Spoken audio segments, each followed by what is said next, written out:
This episode of The Honeydew is brought to you by Hawthorne, Raycon, Upstart, Manscaped, and ExpressVPN. More on that later. Let's get into the dew. The Honeydew with Ryan Sickler.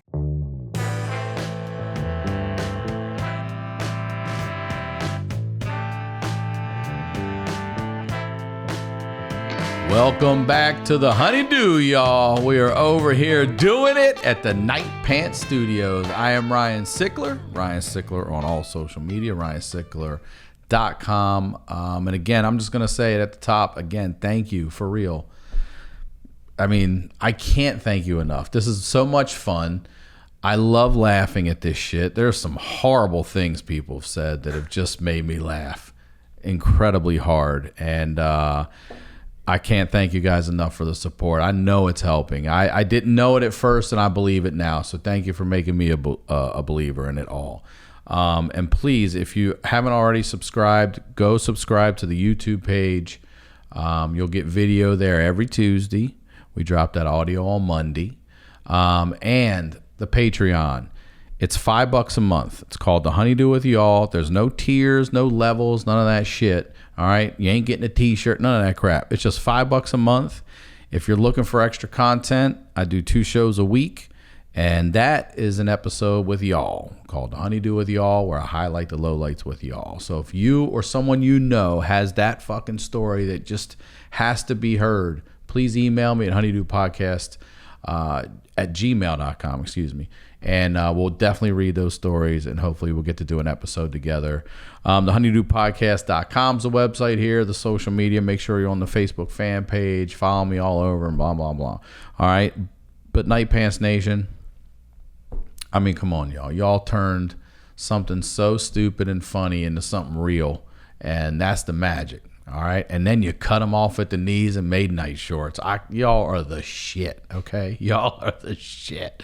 I hope you're comfortable as hell out there, Night Pants Nation. I appreciate y'all during the summer. And Night Shorts Nation, go get your merch and rep the show. And speaking of repping, I always love to rep Santa Monica Music Center. I record here every week, and if you want to take some online music lessons, go to santamonicamusic.com. Use code Honeydew. They will give you the registration fee completely waived and a free lesson when you sign up for a package. They're fantastic. I love them here. We're doing good things for the kids. Now, you know what we do here. We highlight the lowlights. These are the stories behind the storytellers. Today is a bittersweet episode. One of my oldest and dearest friends here is back for, going away for a little bit here, ladies and gentlemen. Make it sound like I'm going to prison. I mean, it feels like it, bro. It feels like it. Steve Simone, y'all, back on the Honeydew. So good to see you, buddy. Oh, I love you, dude. I do. You know I love you, too. It's weird that we're doing this as a podcast, though, because I thought we were just going to hang out. Yeah. And then you were like, you want to do? And I was like, okay. Why not? Why not? Why not? This is an end of an era for a lot of people. There's a lot of you guys leaving.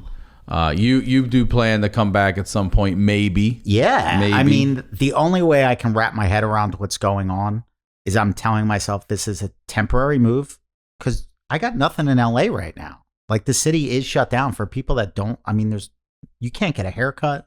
Church is outside. If you can't eat outside at a restaurant, guess what? That restaurant's done. So it's an expensive city. All my friends, I think I have like 3 buddies that are going to be here. Everybody else I know is going. And when our Uncle Joey, when Joey Diaz was, I mean, I've known Joey for 20 years. And we actually don't live that far from each other in the valley. So during quarantine, he was my link to sanity. And we would see each other 3-4 times a week. We would just trade food like baseball cards. I'd be like, Joey, you got to try this. Yeah. Oh, dog, tremendous. I'm going to go get you some clams. Can you do a linguine with white clam? I go, I never made it. Phenomenal. Home run. He's been ordering to Jimmy's crab cakes and calling me about it, like loving every bit of it. He let hooked me up with one of those crab cakes. It's one of the best things I've ever I'm telling you, dude, they are the shit. He let me be the first ever guest host on the I can't even. That's an honor, dude. It's the end of a big deal. Yeah, it really was. And I told him, we're not stopping your life story. I don't care. We'll Zoom. He will be a Zoom. You know, Yeah. we're gonna take care of that dude. But So look, this is the way I look at it. So Joey and I were hanging, and then around June, so it was March, April, May, he was going, "You're doing the right thing. Stay here." Because my game plan was, I thought rents were going to drop in LA. I thought, okay, 40% of the city's technically unemployed right now. That's some of the statistics were that high. And I went, a lot of people had already left LA. There were people at the beginning of COVID that were like, you know what? I'm out. I'm going to go live with my parents. I'm going to go back to whatever. So I'm like, rents will come down. And Joey was like, yeah, Dean Del Rey found a place that was this much. Now it's this much. So I thought I was going to be able to find a more affordable housing. And I also really had hoped that some sort of innovation was going to happen with like a live streaming stand-up show, which they're doing. But also I thought at some point by May or June, we were going to have limited inside comedy clubs, maybe socially distanced with people with masks. And then I was like, you know, if they stream that show and there's a live audience, because I need an audience to play to. I can't just stand in front of a camera and do stand-up. I'd feel like an idiot. But I thought, okay, that's going to be an exciting next step of what the future of stand-up comedy might be. Mm-hmm. And I really thought whatever was going to happen in stand-up, the Comedy Store would still be the epicenter, and Uncle Joey would be at the forefront. So essentially, I was like, whatever Joey's doing, I'm doing. That's kind of how I was getting through COVID. Mm-hmm. And then in June, he started to tell me it's time to go. For me personally, he was like, just go to your mother. What are you doing? Be with your family. There's nothing going to happen here. He goes, every show I had has been canceled. This is bad. This is worse than anybody's saying. So, but I know what a pain in the ass moving is, and I didn't want to do it. You know, if I didn't have a family here, I'd be gone. I'd be gone. There is nothing here right now. That's right why now. I want to. Right. This yes, is right why now. I want to come back. Yeah. Because I've really been thinking about this. Because I've been reflecting. It's been almost 20 years to the day that I've spent in LA. Mm-hmm. Like almost 20 years to the day. And I think the real gift of Los Angeles, at least the LA that I knew that brought me out here, is the great meeting of minds. All these comedians, like that's what I wanted to pursue. Yeah. But everybody from all over the world comes all here. These broken, fucked up, twisted, amazing, degenerate, beautiful, yes, divine, hilarious, awesome, hilarious individuals. Yes. And I'm just not going to get that anywhere else in the world. No, you're not. You're not going to get the back door at the you Comedy ain't getting Store. that in Pensacola. Nowhere. You know? Yeah. So that's what I'm like. I'm like, I have to come back. Like when the Comedy Store comes back, I'm going to come back. But when Joey is the most, I think he's a prophet. That's just my personal feeling. I think God has touched him. So I think when he's telling me to leave, I almost have like this biblical fear that it's time for me to go. Like I know that sounds crazy, but that's how I feel. So Joey's the most street smart dude I've ever met. Mm-hmm. And he was telling me about the crime that he had started to see. And then, you know, Joe Rogan's more of a hero than a friend, you know, but he's one of the smartest dudes I've ever met. And he has access to the most brilliant minds of this generations. Like every week, that dude's talking to another genius. Right. So when the smartest guy I've ever met, who interacts and has the best informed opinion on Los Angeles, when he's gone, when the most street smart, touched by Jesus dude I know is leaving, I'm like, what? I gotta go. So I didn't want to accept that. And what I've been telling myself is it's just a temporary move. Wait till we get through the election. Wait until we get through some of this COVID stuff and things start to open up. Hopefully rent will be cheaper. And for now, it's a temporary move just to sort of breathe a little bit, be near my family, mm-hmm. and sit things out on the sidelines, you know? Yeah, I mean, look, I selfishly, obviously, you know, I love you and I don't want you to go, but of course I support it 100%. So, Ryan, I don't want to go. I know you don't. I don't, but I'm just going, there's nothing here for me right now. Yeah, no, I hear and you. it's expensive. I'm like, I'm just throwing money out of a window every month to what? Sit inside and build puzzles with my girlfriend. I'm like, I could do this for half price somewhere else. On the beach. Yeah. For real. And then I was trying to make everything work. You know, I was like, well, if I could I don't even mind spending this much money if I found a place I really loved. You know, like a place where you go, all right, I don't mind spending this much money and throwing it away because it's the cost of doing business in LA. And then like 2 weeks ago, my girlfriend's from the Pasadena area. I was up there. I've been looking at places up there for months because she wants to be near her family. And then there's other areas like La Cañada, it's San beautiful. Marino. Oh, yeah, it's beautiful God, up there. I'm like, where's and these places look great online. And then I went to go drive by at night, and I'm like, I can't live there. I can't spend that much money for that place. It's just not going to happen. And for the first time during lockdown, I had legit anxiety where I couldn't sleep. And I was draining Diet Cokes, maybe the caffeine, but it was 4:30 in the morning, and I'm playing chess in my head. Like, what am I going to do with my furniture? Should I do a garage sale? Should I put stuff up on Craigslist, this and that? And then the walls started to shake. I was up at 4:30 in the morning, and there was a legit, real earthquake. The walls in my apartment literally cracked. That's how close I was to the epicenter. I woke up the next morning, and there's cracks in my walls. So I was really here. It felt like I thought I was just going to go. And as I was doing that, and I was thinking about all my stuff, I really feel like I heard God go, is your stuff really that important right now? And I'm like, nope. And he was like, just pack up your car, give away your things. Whatever doesn't fit in your car, give it away and just go for now. So right now I feel like Jules in Pulp Fiction, where I'm just walking the earth. I'm just going to go walk the earth. I got gigs coming up in Virginia. So I figure I can fly to Virginia, see my brothers in Philly. Then I have shows in Denver. And then after I'm done with the Denver shows, my girlfriend and I, we're just going to go to like Montana, Utah, go see Old Faithful, go see all that stuff, Yellowstone. Some state park tours. Yeah, just go see some stuff and look at this transition as a blessing and then see what's next.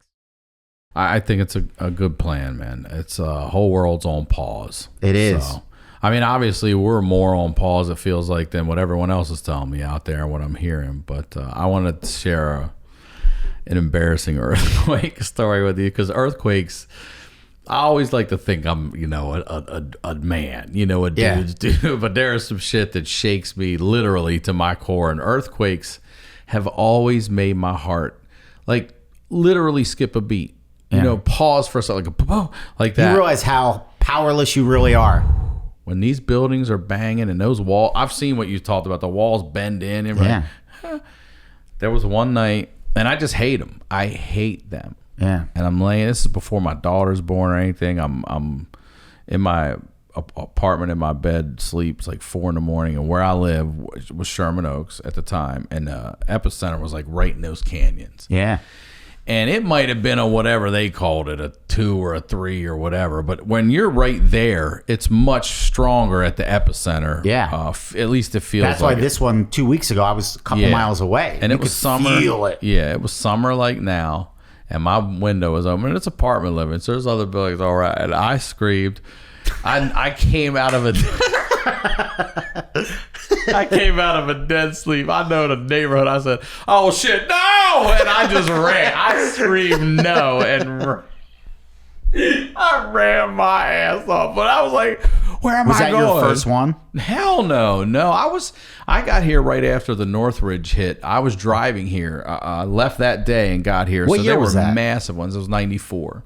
And there were massive aftershocks and earthquakes, little ones that would happen after that too. Yeah. So I've had my share of them, but man, that one just, I hate them. You know what I mean? Like, I hate them. But I'll say this, that one you're talking about, I slept through it. It's the first one. It's the first one in 2 decades I've slept through. Well, this is what has me concerned. I only remember 3 earthquakes. Since I've been out here for 20 years, I only remember 3.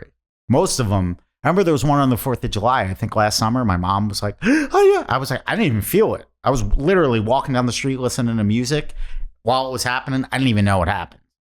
But the only 3 I remember, my first one, I was living, did you ever get to meet Stevie Z? He was the comedian with cerebral palsy. I don't think so. Oh, bro. I don't think so. I would feel like I remember that.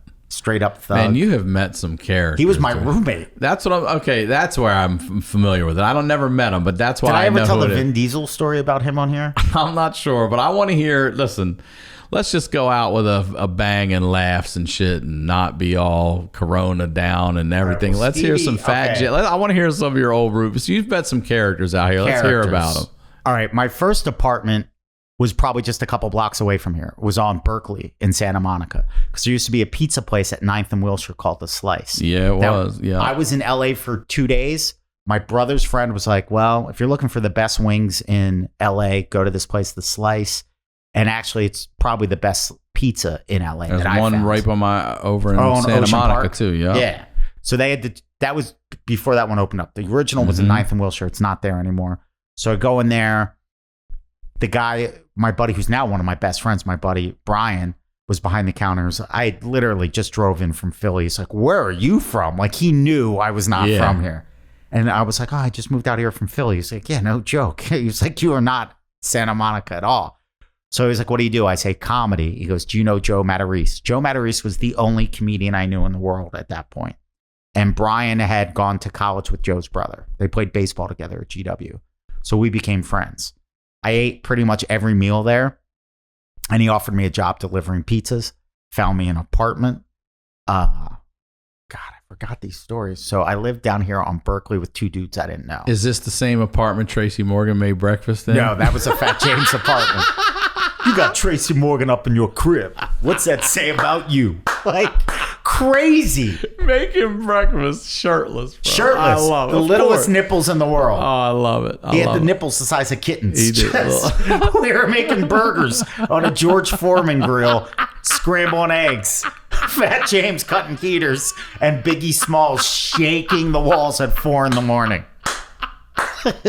Fat James got the party with Tracy Morgan. Yeah, he used to call Fat James Cookie. Hey, Cookie, you know I love you. The best. Tracy Morgan loved everybody, man. He did. Biggest heart in the world. So Love let me that hear dude. about this guy, this roommate here. So I'm living there. That was my nicest apartment.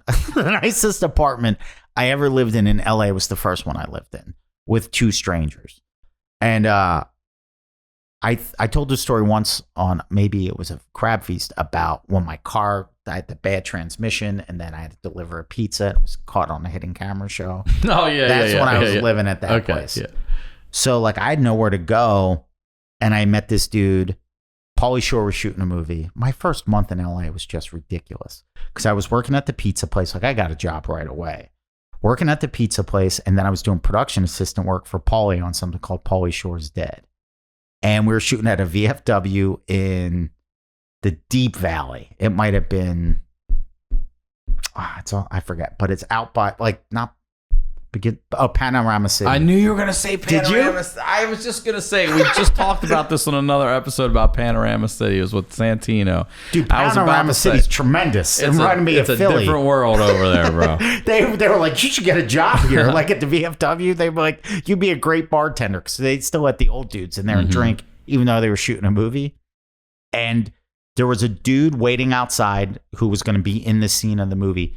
And he was wearing a Philadelphia Eagles t-shirt, and he had like a dumbbell gold chain. And it was my buddy Stevie, who has cerebral palsy, but was also like a bodybuilding thug. That's no lie. Like, so Stevie and I used to watch Eagles games down here at a bar called The Shack. It was at 26th and Wilshire. It was a Philadelphia Eagles bar. So Stevie was like one of my first friends in LA. So when the lease ended on this, I moved in with Stevie for $250 a month. He was living in a Section 8 apartment in Hollywood before it got gentrified. Like, it was at McCadden and Sunset. Yeah. And I remember there were dudes putting on a roof on our apartment building, and the motel next door was all transvestite prostitutes. Every time I walked out of that apartment building, like, and walked down the steps, I felt like Axl Rose getting off the bus and beginning to Welcome to the Jungle. Like, I heard, shh, in the jungle, baby. Like, that's what it felt like. And I remember, like, my toughest guy I ever knew, Jiu-Jitsu Vinny, was like, you got to be careful in this neighborhood. This was a bad neighborhood. Well, anyway, that's where my first earthquake experience was. I was taking a shower, and everything started to shake, and I just ran outside naked with soap in my eyes. I didn't leave the apartment, but I didn't know what to do, and it stopped by the time I was trying to come up with a game plan, but it was crazy. Let's take a quick break and tell you about our first sponsor, Hawthorne. Now, I don't know about you guys, but back in the day, my experiences with cologne were horrible. I'm spraying it all over my body on places I shouldn't have been spraying it, burning things, everything else. Back in the day, you had Polo, Obsession, all that stuff. But Hawthorne, not just cologne, but they've got all kinds of body products. Ash has been using stuff from the box. My stepson took both the colognes. Haven't been able to get that back. There's shampoos. There's everything. Guys, if you're looking for a product that'll help you smell nice and feel good, Hawthorne's got you covered. Ladies, if you're looking to up your man's game, or maybe you all have some teenagers that are staying home right now in quarantine, stinking the place up, this is the stuff. You take a quick 2-minute quiz, and then Hawthorne will tell you the 2 colognes that are best for you. There's one for work. There's one for play. It is totally risk-free with shipping and free returns. All right, so here's what you got to do. And I'm telling you again, we had soap, shampoo, conditioner, body wash, 2 types of cologne. There's all kinds of stuff you can get out there, okay? It's not just cologne. There's all kinds of great products. Check out Hawthorne at hawthorne.co, all right? That's HAWTHORNE.co. And use my promo code Honeydew to get 10% off your first purchase. Again, that's HAWTHORNE.co. Use the code Honeydew. You'll get 10% off your Hawthorne purchase. Our next sponsor is Raycon. Raycon are my favorite earbuds. Look, hands down, I've got 2 pair. And again, my stepson Derek took the other ones. I'm listening to everything on them right now. But I'll tell you what sounds smooth and buttery on there. The Honeydew, y'all. Sounds good. Listen to your new music. Listen to everything that's out there right now. And they are premium wireless earbuds. And they're half the price of the other guys. I fully recommend them.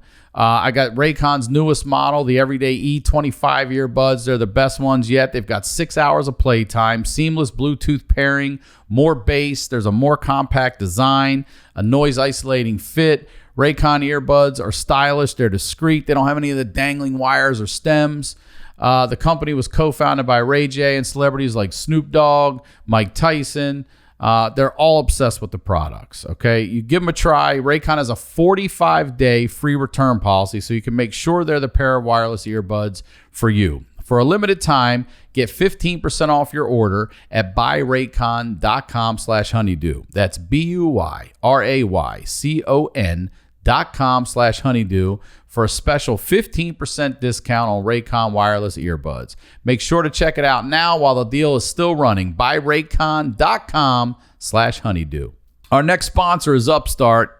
You know how I feel about Upstart. They're the best, man. You guys have been getting the loans out there. I've emailed you back about it. I'm so glad you're taking care of yourself financially, and everyone needs to during these economically turbulent times. Everyone's looking for a way to feel more financially secure. So if you're still needlessly throwing money every month at high interest credit card debt, it's time you checked out Upstart, the revolutionary online lending platform that knows you're more than just a credit score. Now is the time to find out how low your Upstart rate can be to help pay off high interest credit card debt. Unlike other lenders, Upstart can reward you based on your education and your job history in the form of a smarter rate. You don't need a degree or diploma to apply, though. Upstart lets you skip going to the bank because it's completely online. They offer loans from $1,000 all the way up to $50,000, so you can consolidate your debt into one easy fixed rate payment. Upstart makes it fast and simple to check your rate, and since it's just a soft pull, it does not affect your credit score. The hard pull happens if you accept your rate and proceed with your application. And the best part is if the loan is approved and accepted, most people get their funds the very next business day. Over 400,000 people have used Upstart to pay off credit cards or meet their financial goals. Free yourself from the burden of high interest credit card debt and get back to using your money your way with Upstart. See why Upstart has a 4.9 out of 5 rating on Trustpilot, and hurry to upstart.com/honeydew to find out how low your Upstart rate can be. Checking your rate only takes a few minutes. That's upstart.com/honeydew. Now, let's get back to the do. Anyway, Stevie was one of my best friends, but he was a thug. And like what? What do you mean? Was he? What would he do? He would okay, this is a true story. Yeah, what sort of thug shit did he do? All right, so I was fortunate enough very early on in my career where Pauly Shore was letting me open up for him. Mm-hmm. I may have still been No, this was 2001. So I get to MC for Pauly, and we'd go out on the road sometimes for 2-3 weeks at a time. Now, the night before I'm going to go out on the road, I hear a female voice at like 2 o'clock in the morning with Stevie. And I'm like, oh, Stevie's hooking up, right? So I'm like, great. All my bags are packed. I have to get out and take an early flight. I go back to sleep. I leave. 2-3 weeks later, I used to always take a taxi from the airport to the Comedy Store. I wouldn't even go home. I'd go straight from the airport to the Comedy Store and tell everybody what the road was like. Like I felt like Travolta in Grease when everybody's like, tell me more, tell me more. They were like, what's Peoria like? You know what I mean? Because we were doing these, and I come in off the road. I forget that I'd been to 20 states or whatever in the last 3 weeks. I forget the night before I left, I hear a female voice. Mm-hmm. So I walk into my apartment. It's probably 2 o'clock in the morning. Stevie's passed out. And there's a chick in there scraping bong resin, trying to smoke what was ever left of the weed they were smoking. And I'm like, oh. And she was like, hi, I'm Paradise. I'm Stevie's friend. Paradise. Almost paradise. We're knocking on heaven's door. All right. So I'm like, oh. So the next morning, Stevie catches me or something before I go to work. And he was like, look, that's my friend Paradise. She came into town for my birthday. She's going to be gone in a couple days. I go, was that the chick? He's like, yeah, she's been here for like 2-3 weeks. From Welcome to the Jungle to Paradise City, bro. Well, it turns out she was a stripper / prostitute. Okay. And they'd get drunk and get into vicious fights.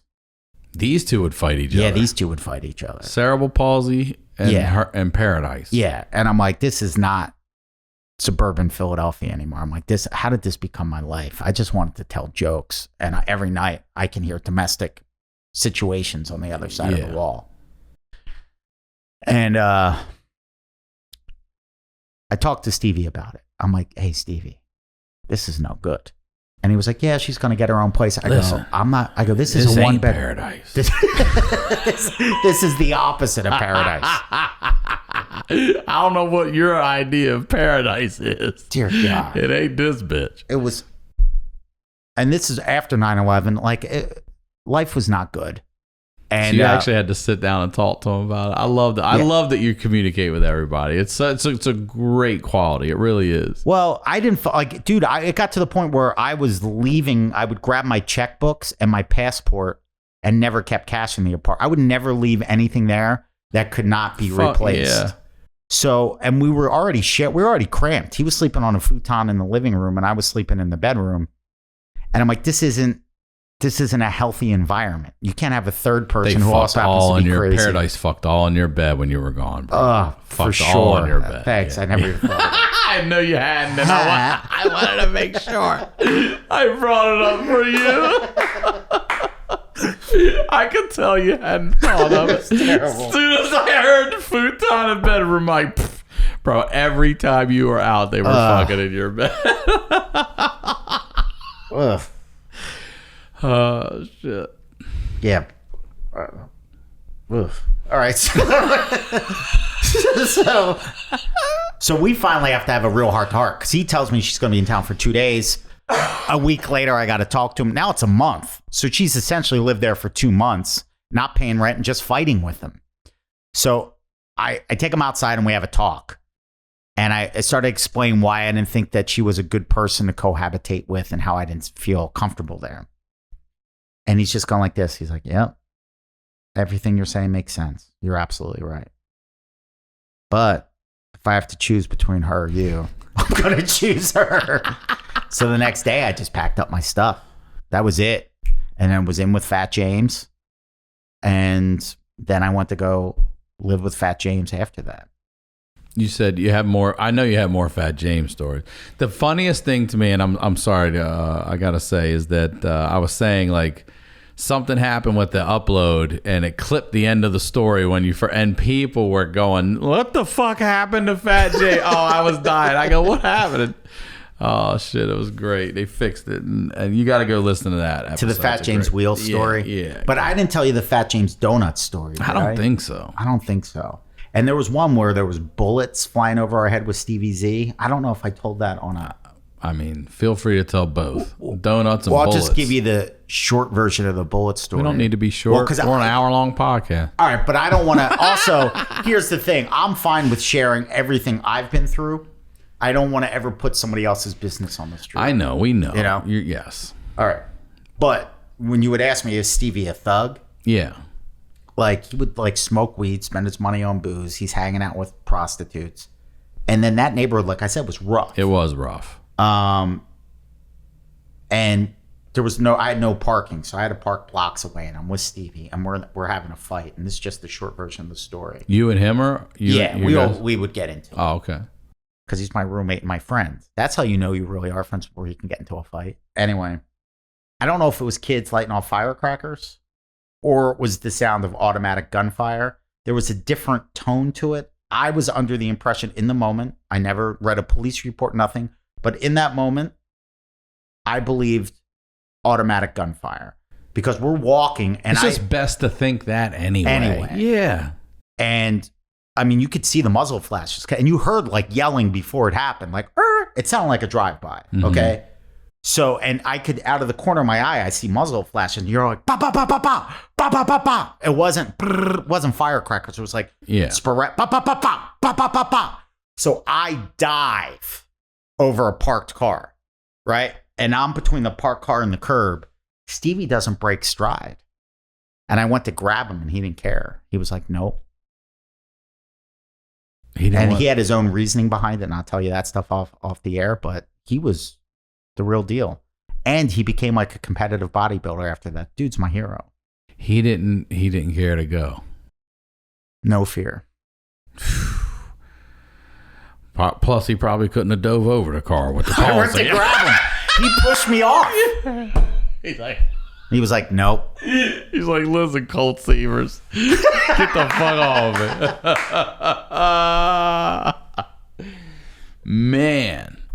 Yeah. So did you stay friends with him after you moved out? Yeah, the last time I talked to him was about a year ago. So who's the donut story then? That's Fat James. All right. God, I feel like I told this one. Maybe. I don't know, to be honest. I hear so many stories, but I don't remember a Fat James. Because I think the last time we got into Fat James, I just told it was Wheels. Wheels, the whole build up to he finally met him, and then he said to him, how did it happen? He said to him, how did it happen? He's like, what the fuck? So what was it? What was it? That's it.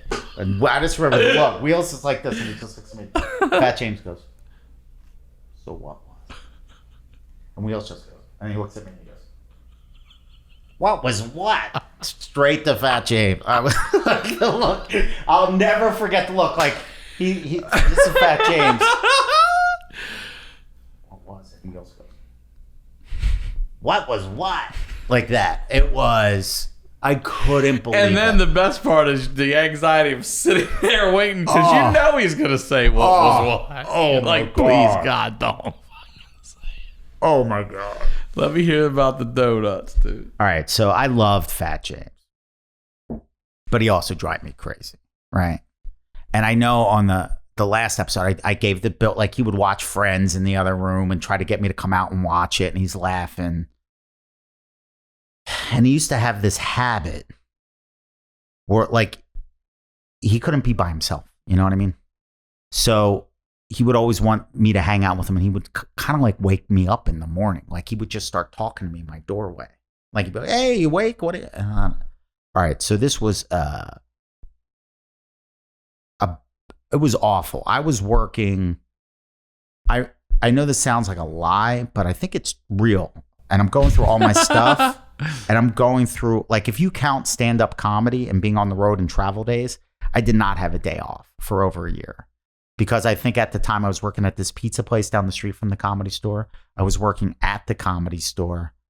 And I don't think I was working at the gym yet, but maybe I was doing telemarketing. I always had, for my first 10 years in LA, I always had at least 2 day jobs.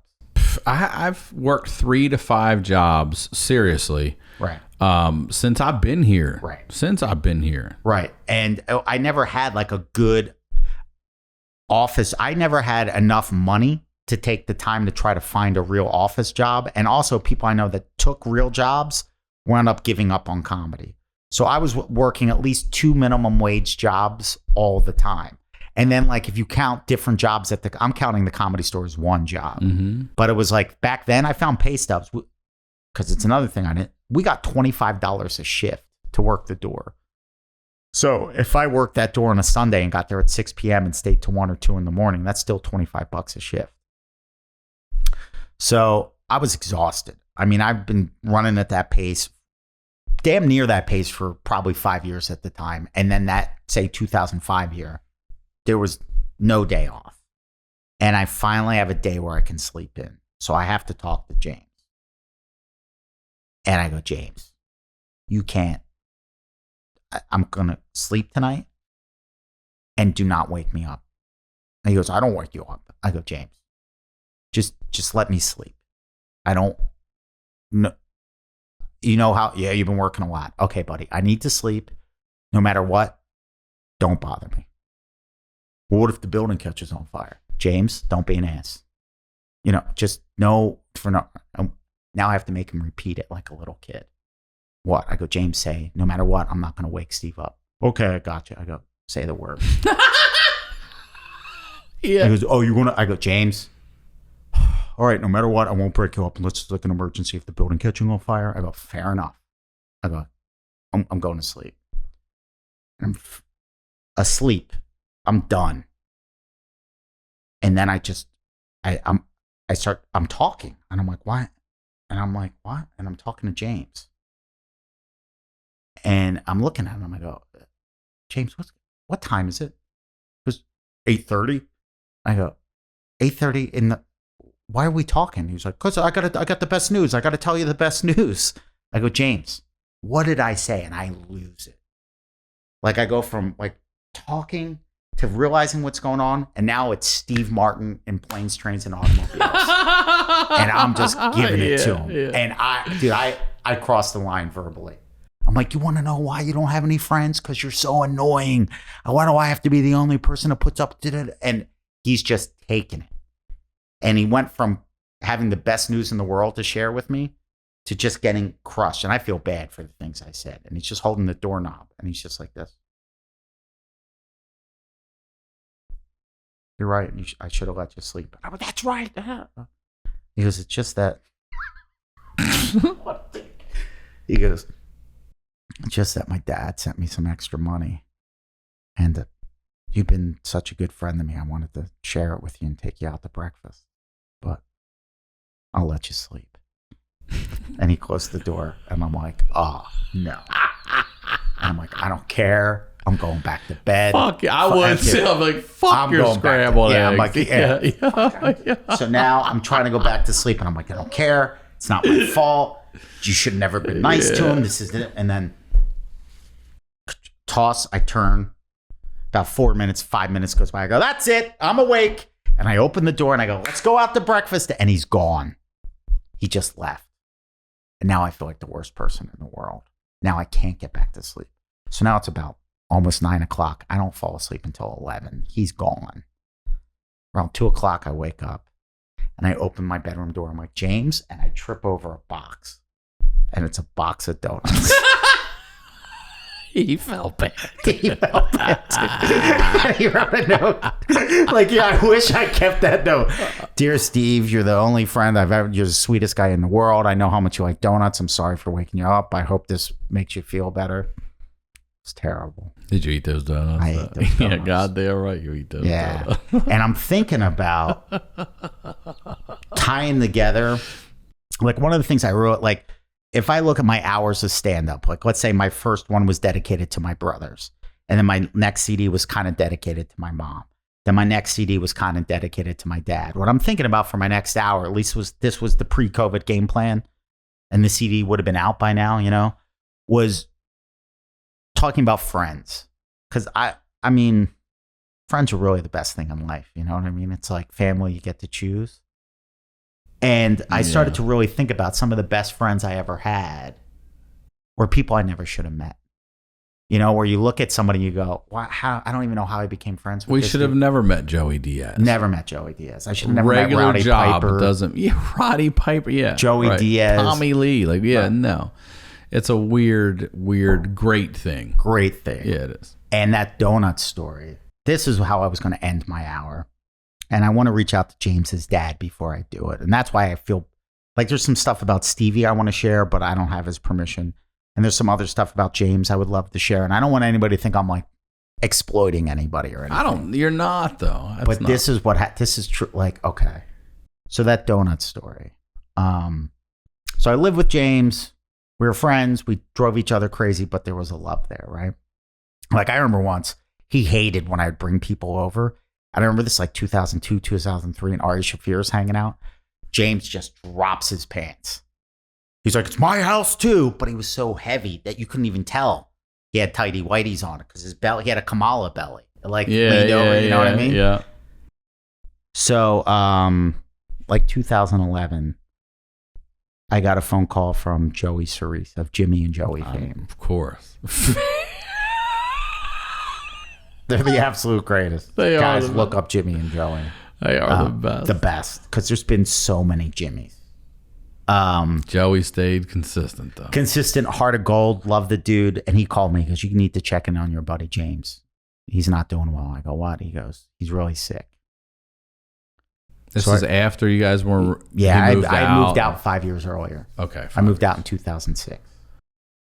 Let's take a quick break and tell you about our next sponsor, Manscaped, who is the best in men's below-the-belt grooming. They obsess over their technology developments to provide you the best tools for your grooming experience. That's why Manscaped has redesigned the electric trimmer. The Manscaped engineering team spent 18 months perfecting the greatest ball hair trimmer ever created and just released the new and improved Lawnmower 3.0. Their third generation trimmer features a cutting edge ceramic blade to reduce manscaping accidents thanks to Manscaped's advanced skin safe technology. And when I tell you this is premium, I mean, this is premium. Your balls will love it. The battery lasts up to 90 minutes, so you can take a longer shave. The water-resistant technology allows you to groom in the shower. And one of the coolest features is the LED light, which illuminates grooming areas for a closer and more precise trimming. And let's not forget about the charging stand. You can show your mower off loud and proud because this intelligently designed stand is a convenient charging dock powered by USB.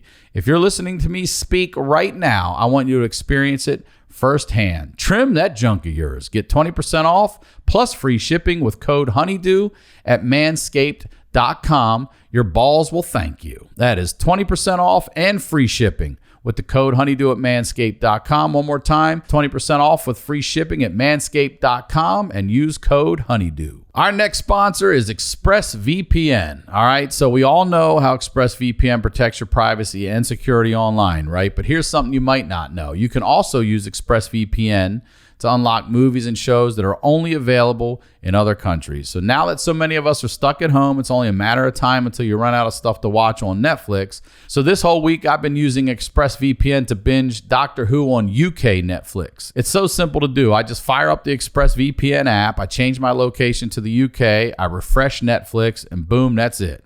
ExpressVPN hides your IP address and lets you control where you want sites to think you're located. So you can choose from almost 100 different countries. All right. So think about all the Netflix libraries you can go through, but it's not just Netflix.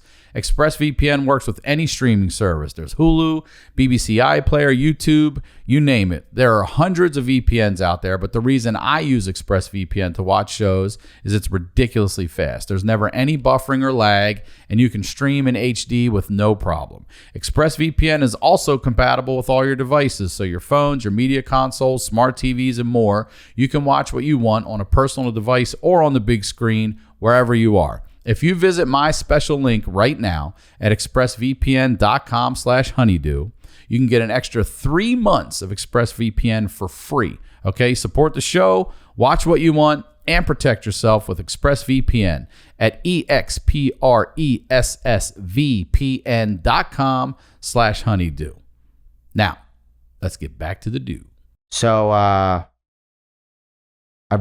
told this a few times on stage because it's a lot of laughs. I'll do the wheel story, and then James didn't make it. Okay, he had a rare form of cancer, and they had a comedians memorial forum at a place in the valley called Rocco's, where all and James was like so in on the Italian comedy circuit. Like, it was great. It looked like Central Casting in there for like a Ragu commercial. It was tremendous. That's what it, you know what I mean? It was all guineas and stuff, right? And I show up, and Joey is like being the master of ceremonies and stuff. And he's like, "Oh, I'm so happy you made it. Look, everybody's going to get up there and talk about James." And he goes, "I would love if you had a couple of words to say." And I'm like, I'm not comfortable with it. You know what I mean? Like, the weirdest thing about me is I want to hang out with you. I love the fact that podcasts exist and stuff, but this kind of all makes me uncomfortable. And I miss making people laugh. I miss being on stage, but I don't miss the attention. Like, I have to pray and really try to figure out what God wants in my life, because I don't want to be out there, okay? And even at this memorial, I just wanted to be there and pay my respect, right? But Joey was like, "Look, it would mean a lot if you could get up there and say something. I'll tell you what, I'm going to put somebody up. I'll come check in on you. And if you want to share something, share it." But he goes, "I really think you should, because you know him very well out of everybody in here." And I'm like, "Okay." So he goes, "You want to do it?" I go, "All right." He goes, "I'm putting you up next. Like, it's a comedy show." Next. He goes, "I'm putting you up next." And there's maybe 200 people in this place. I'll light a candle to give you the time. He goes like this. He goes like this. I'm not kidding. He goes, "This next gentleman was very dear friends with James. He actually lived with James. He lived with James for 4.5 years." And you hear the whole audience go, "Ugh." No. I swear to God. You hear everybody go, "Ugh." And Joey goes, "Do you believe that 4.5 years? This man's a saint. Give it up for seeing somebody." I swear to God. I swear to God. I was like, nobody would ever believe this. They groaned at his view. Yes, that's not a lie. They go, "This man lived with Steve for 4.5 years." And you hear everybody go, "Oh." Oh, shit. That is fantastic. I can't believe this is my life. Oh, my God, dude. That is so good. And then I told the donut story. Yeah. And everybody's like, "That's the perfect James story. He'll drive you crazy, but he had a heart of gold." Yeah. You know? And I think the reason why I want to share that, if I can get his dad's permission, it's like, share that, put it out there. And then, like, I think the real lesson is, like, love everybody you meet. Because when they're gone, like, I miss Fat James. You know, like, I found some old pictures and I'm like, man, it would be fun to be hanging out with that dude right now. He had a purple suit. Tremendous doo-wop voice. Really? That's right. You did say he could sing. Oh, Yeah. his license plate said doo-wop. Yeah. He Doo-wop. killed it. It's weird who you miss. It's weird who you meet, and it's definitely weird who you miss. Yeah. That is the damn truth. Like, I'm looking back at this last 20 years and I'm just Yeah. like, I have to, like, for me, this is just a vacation. I'm coming back, but like, there's so much uncertainty right now. Like, I was at the Comedy Store the last 3 Saturday nights just hanging out. And I'm like, okay, when this place comes back, I'll be back. But I don't know when that's going to be. And when it comes back, without Rogan, without Joey Diaz, it's not the same club. Mm-hmm. It's just not going to be the same club. But I was conscious of enjoying the last 5-year run at that place. What a time, man. It's insane. Insane. It was crazy. It was Insane. absolutely crazy. Like, I had a buddy of mine It was every bit of that. I had a buddy of mine, this real smart business dude. And he was telling me, he was like, "Hey man, work cruise ship." He was like, "Just make as much money as you can." Cause he was telling me that the economy was going to tank a year ago before COVID. And he was like, "You need to get yourself a house. You need to start thinking about retirement." Da, da, da, da, da. And he was like, you know, he was pretty much telling me, like, just be on the road as much as possible and who cares, whatever. But then he came to visit me at the Comedy Store one night, and like, we're talking to Bill Burr, and he sees Whitney Cummings. He's like, "Is that Joe Rogan?" And Rogan's like, "What's up, Steve?" And then after that, he was like, "No, stay here." He was like, "Don't take easy money on the road." He goes, "Just be a part of this." He goes, "This is incredible." And I knew it. I knew it was a really special place. I knew it was a special time in comedy in general. Mhm. And I don't know, man. It's going to be great to get out on the road and start seeing people again and start doing stand-up. But how long do you think it's going to be until we can do real shows? I have no idea. I mean, no one does. Who knows? Yeah. Who knows? It could be a year. It could be 2. Who knows? I mean, I don't know if they're going to let us, but I imagine until live sports is a thing again. Isn't that so weird watching sports with no fans? Yeah. I mean, I listen to baseball. Me too. I'm at that age too. Real. Yeah. I'm like, Your Orioles still, destroyed my Phillies last week. Yeah. They're shooting off fireworks and pumping in crowd noise and all. So that sounds fine. Yes. But that's so true. I don't know. I don't know. It's just a weird time. But, also think about it. And I look back at all these old black and white pictures of people wearing masks. Their pets have masks on it. I mean, we've been through this shit before as a race, a human race. And obviously, we haven't been wearing masks since we've been born. So we come out of it. So I don't know. Everything goes like this, man. Going to be, it will come back. But, in the meantime, it's a different time for different, right? a lot of people, even outside of entertainment. Everybody's going through so many people who I was thinking about the beer guy the other night. That beer guy don't have a job right now. No. You know what I'm saying? But why? That guy's gone right now. I remember seeing a so report many jobs when are gone. LeBron left Cleveland, and that was one dude that left Cleveland, and they were talking about it devastated the economy there, and I'm like, there's nothing right now. No baseball, no football. You can't go see anything. Mm-hmm. So many people out of work. So many people. Yeah, it's a tough time for a lot of people right now. Yeah. But I am going to miss you, dude. We've had a lot of fun fucking times. Yeah. A lot of fun so fucking times. I'm glad to hear you're going to come back. I'm here. Yeah, man. I'm staying right here. There's and if nothing the I'm going to do. apocalypse jumps off, you'll have a place with me in Florida. I appreciate it. If the apocalypse jumps off, I think we're all done. So it don't matter where you are. I'll stay out here in 75 and sunny. You know what I'm saying? You can't beat the weather. You can't. No. Yeah. Just weird. It's crazy times. And it's weird that we're doing this podcast and I was like, I don't know what stories I got. And you're like, well, tell another Fat James story. And now I feel like we're having our sort of goodbye with the cameras on. It's weird, man. I don't know. It's crazy. You got some more Fat James stories? I love that he got to hang out with Tracy Morgan. Oh, yeah. Cookie, huh? Called him Cookie. Dice used to call Fat James Chip because he used to call. He told James he should change his state. He should use the stage name Chips Keebler Jr.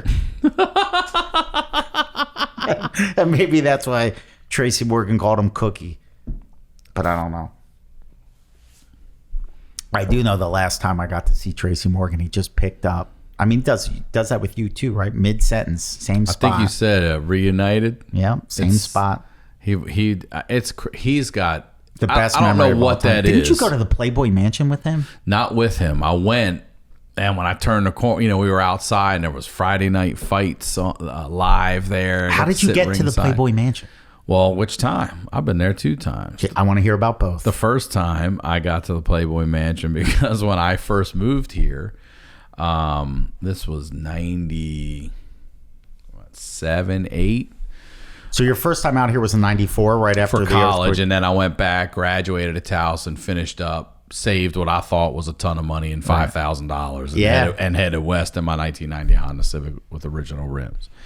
And I stay with my friends Rick and Kevin for a minute until I find a place in the valley, and I move out there. And I'm living in this little it is a white trash Melrose place. You know what I mean? It's the same layout and shit, but it ain't the same. It ain't the same.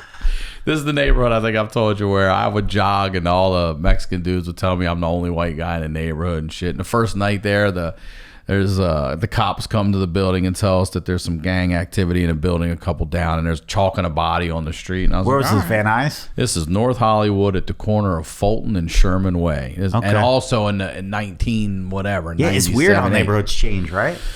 So it's a rough neighborhood, and it had these old ass windows, these glass windows. Those I've never seen them anywhere over here, but the slats, you know what I'm talking about? Oh yeah, you crank them and they open up. Sometimes they're frosted. Yeah, no screen. Yep. So I would open them and I'd get in the shower. When I come out of the shower, there'd be 3 fucking cats in my apartment. I'm like, where the fuck are these cats coming from? So I start seeing this lady and I start, hey man, your cats are running in my apartment. I'm animal friendly, but I don't need 3 of your cats coming in pissing and everything else. oh, whatever. And I'm like, oh, this bitch is all sauced up. Yeah. So it keeps happening and keeps happening. And then finally she puts a nasty note on my car because she says I parked too close to her space or whatever. So I went to her door and I knocked on her door and I go, look, man, you got these fucking cats running in and out of my place. So we're either going to be cool or we're going to have problems. Which is it going to be? And she's like, we can be cool. And I was like, great. And her name was Debbie. And she would come by my place all the time, sauced up. And every night it was a snake, a chinchilla. How many animals did she have? They kept coming. I'd hear birds. Her place reeked of urine. Like even when you get near the front door, reeked of urine. Yeah. So many cats and everything. And finally, she brought a snake in. I'm like, get that fucking thing out of here. And she's laughing. I go, what the fuck do you do? Yeah, what did you do? Where are you getting these animals? And she's like, I'm Hugh Hefner's number 2 zookeeper. And I was like, bullshit. You're full of shit. You're just some fucking drunk lady that likes pets and parakeets and shit. Number 2, bro. She ain't ever gonna be number 1. I'm not number 1. That's right. I'm on the team. But honestly, she could have lied, but she was clear. Yeah. She said, I'm his number 2 zookeeper. And I was like, bullshit. And she goes, what do I got to do to prove it to you? I go, you can let me come to the Playboy Mansion and see what you do. And she's like, when do you want to come? And I'm like, tomorrow. And she goes, okay.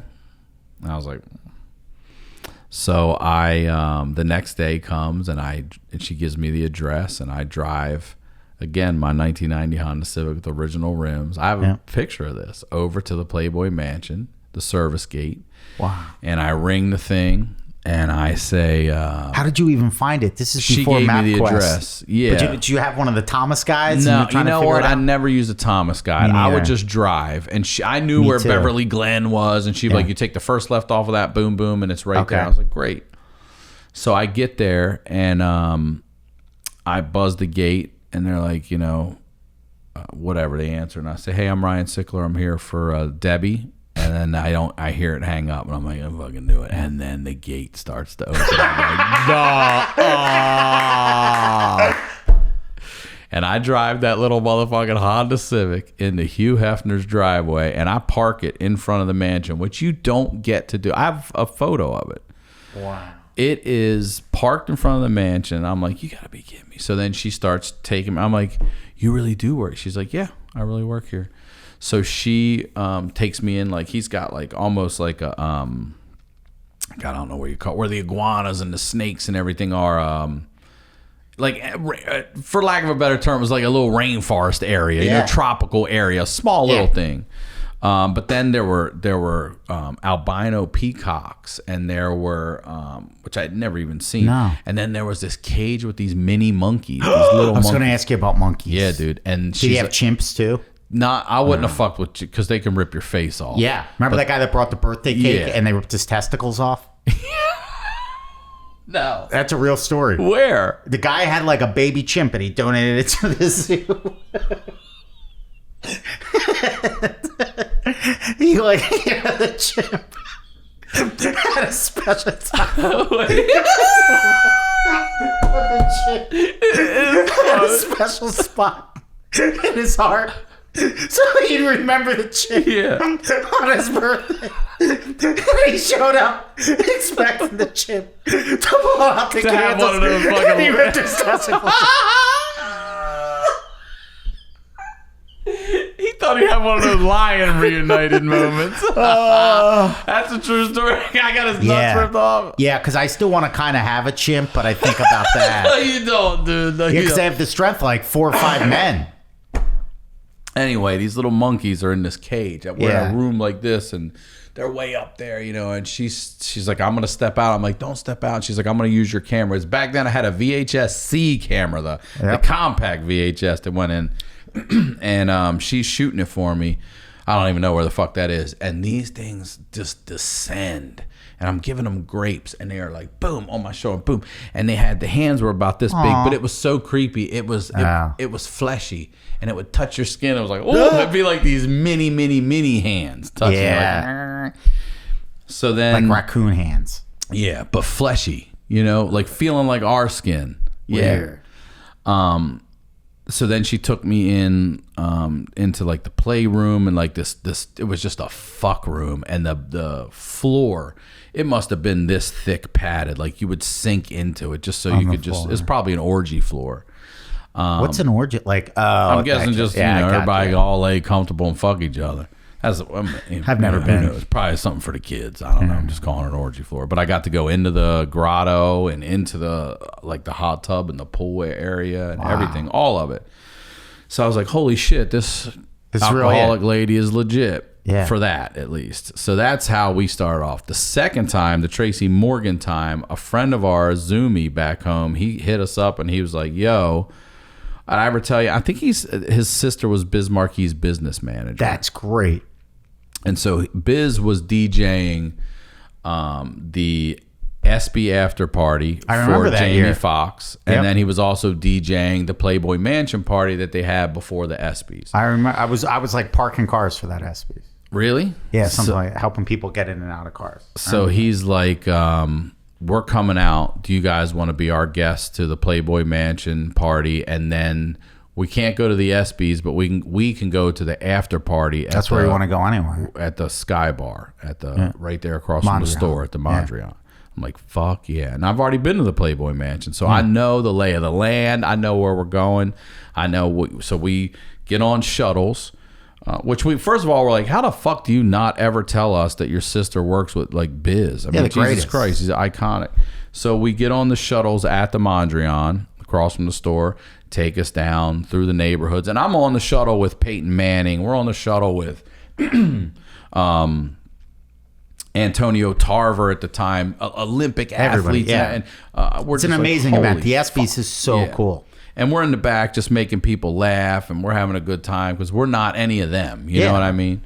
So we get to the LeVar Arrington was there, and his wife or girlfriend. I mean, man, we get there, and it's just everyone that's not currently in season. There was no NHL players. I think the NBA players were not there, but there was football, couple other sports, live boxing, or ESPN boxing right there, Friday night fights. And I ended up being friendly this night with these two twins, these girls that were Olympic athletes who were, I don't know if they were swimmers or gymnasts. They were cool as shit. And they just rolled with us and hung out with us. Mm-hmm. And, we're seeing Tom Brady and Peyton Manning. You're also realizing how big these motherfuckers are, And you're seeing a guy like Troy Aikman or fucking Peyton Manning, and you're thinking, well, if he's that big and these linemen are bigger than him, like, Jesus Christ, the size of these people.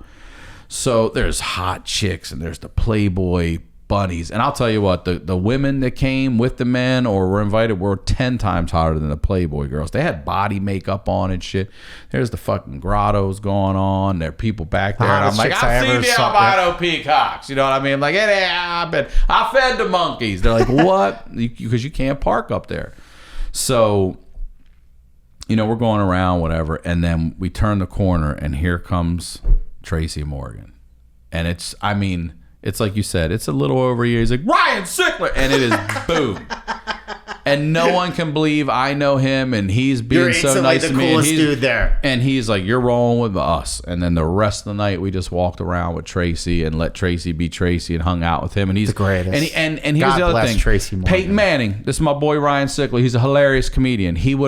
That's every single introduction, no matter to who it was. He was fucking having your back on that. I'm like, what the fuck? Greatest dude. He really is. He is so fucking nice. Yeah, I can't wait to run into him again. I can't wait. Did I ever tell you my Hugh Hefner story? Part of the reason why I moved here? I'll tell you the short version. Because I know, I just always feel like I told you all this stuff before. But I've been out here on vacation. This is my vacation in LA. And before I ever moved here. And the two dudes I was out here on vacation with, my best friend Pete, was my best friend in college. And he wound up setting a New Jersey State bench press record. But the nicest guy in the world. But and he looked like a cop, but like a jack cop. But his buddy, God rest his soul, my buddy Adam, was one of the largest human beings I'd ever seen in my life. Who was like a prison guard and bounced in strip clubs. And he was had such a presence that wherever we went with that dude, we got noticed. Mhm. And he would get offered jobs. Like he took an extra cycle of steroids because he was going to the Mecca to go to Gold's gym. Like he was like, I'm gonna hang and bang at Gold's like Hulk Hogan. And he was like doing incline bench presses at Gold's with like 550 pounds for reps, just because he wanted everybody to stare at him. He was giant. I remember when I introduced him to like Dice at the Comedy Store, he was like, I want that guy to be my bodyguard. He goes, he just has that kind of And presence. did he? No, No. because he went back to Jersey and that was it. He was like, whatever. But he was also hilarious, like one of the funniest dudes I ever met. Like he was the one, like when there would be fights in clubs that he was bouncing at, he would just yell hot soup because people get out of the way. He was the, So he would just go hot soup, and people would go like that. So that became his catchphrase was hot soup. That's so good. And before the UFC, he would just try. Before we knew it was called the rear naked choke, he would put people in the sleeper just for laughs. He's like Sally Gratz. He would call me Sally Graziano because he was a pro wrestler. He was like Sally Gratz. He goes, that sleeper hold works. Like he was just such an idiot. He would try pro wrestling moves on people and stuff like that. Just testing him out because he was Just so testing big him out. and Yeah. he could. Yeah. He told me that he started doing steroids when he was in high school. He goes, Sally Gratz, I never saw the 200s. I go, what? He goes, I was 195 pounds when I started taking Anadrol and whatever else he was on. He goes, and 3 weeks later, I was 320. He weighed 320?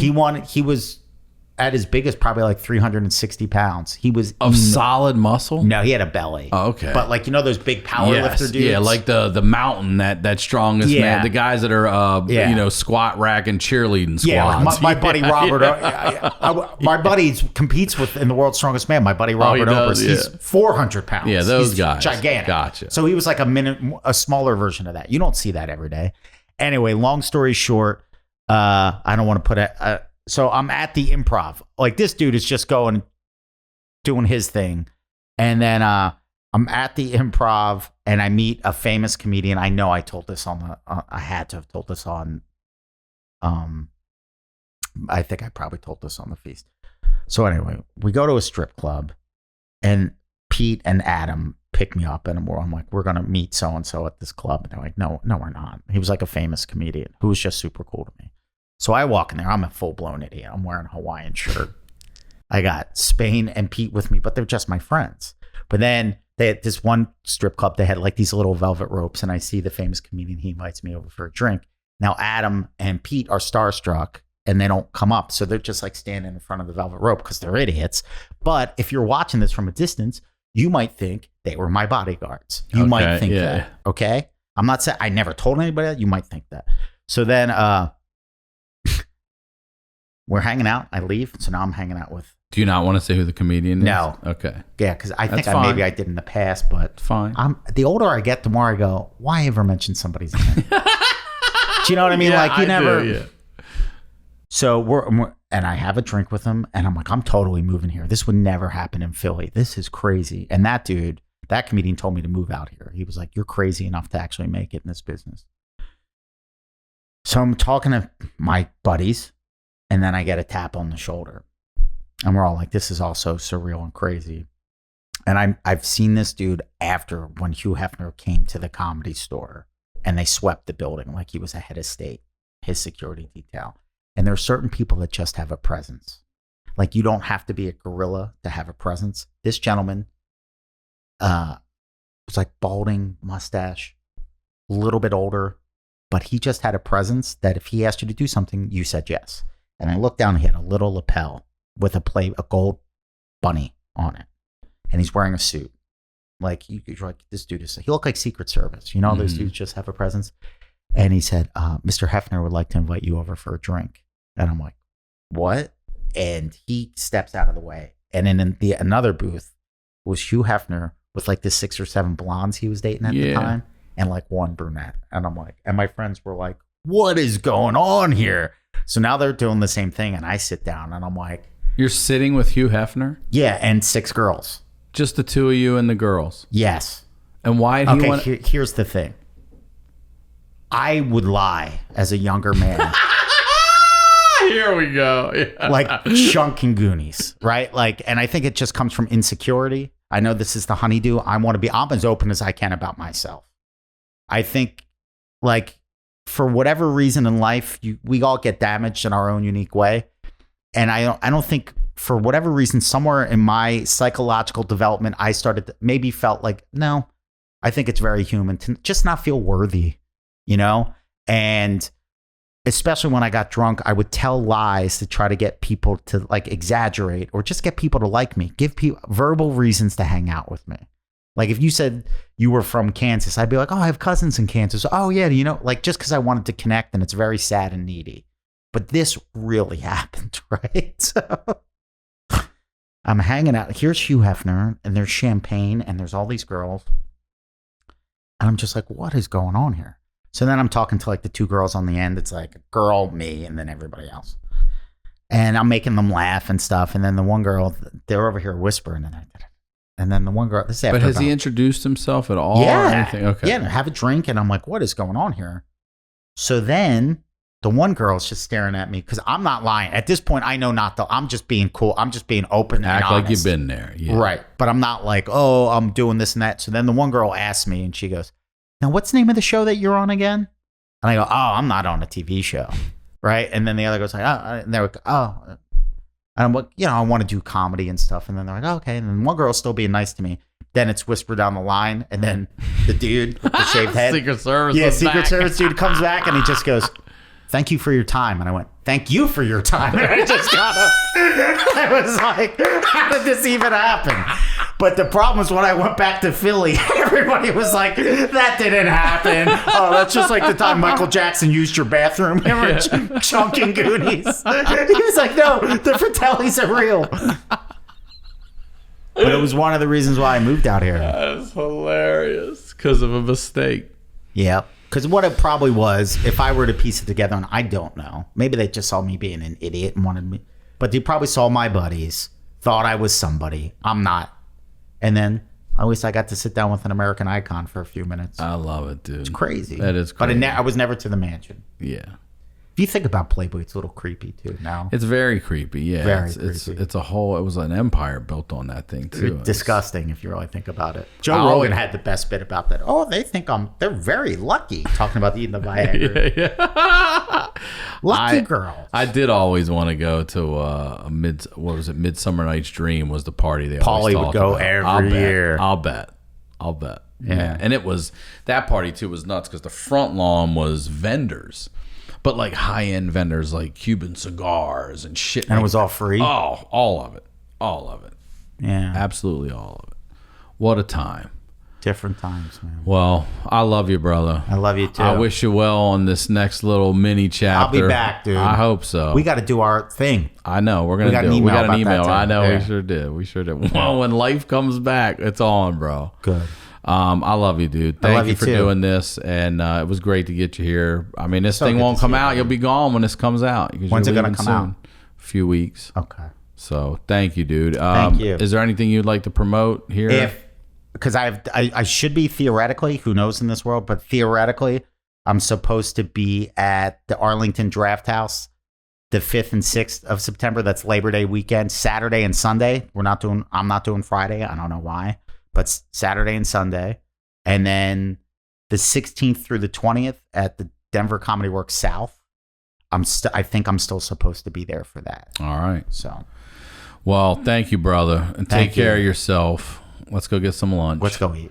As always, Ryan Sickler on all social media, ryansickler.com. We'll talk to y'all next week.